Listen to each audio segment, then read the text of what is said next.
દિયોદરમાં ચોર ટોળકી પોલીસના સગંજામાં આવી છે। દિયોદરમાં છેલ્લા 2 મહિનાથી એક ચોર ટોળકીએ આતંક મચાવ્યો હતો અને વિવિધ જગ્યાએથી ઘરફોડ ચોરીઓને અંજામ આપતી હતી। આ ચોર ટોળકી દિયોદર પોલીસના સગંજામાં આવી જતાં દિયોદરમાં વારંવાર થતી ચોરીઓનો આખરે ભેદ ઉકેલાયો છે।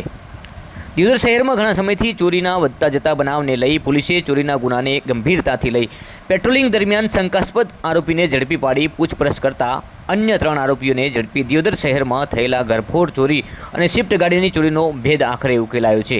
जेमां पोलीसे 4 आरोपीओने कोर्ट में रजू करी 4 दिवसना रिमांड पण मेळव्या छे। बनासकांठा एसपी अक्षयराज मकवाणाना सूचना और नायब पुलिस अधीक्षक सुबोध मानकरना मार्गदर्शन हेठळ दियोदर पीएसआई पीवी धोकड़िया चोरीना गुनाने नाथवा रात्रि समय पेट्रोलिंग करता हता।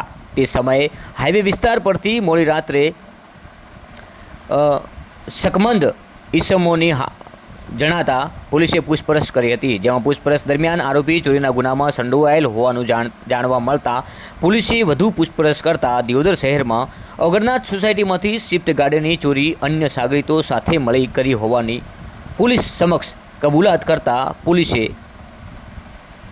ઈસમોને ઝડપી પાડીને પોલીસ મથકે લાવ્યા હતા અને સઘન પૂછપરછ કરતા દિયોદર ટાઉનમાં તિરુપતિ સોસાયટીમાં શુભમ સોસાયટીમાં ઘરે કોઈ ન હોય મકાનની રેકી કરી ઘરફોડ ચોરીને અંજામ આપી અગરનાથ સોસાયટીમાં પણ સ્વિફ્ટ ગાડીની ચોરી કરી હોવાની કબૂલાત કરી હતી।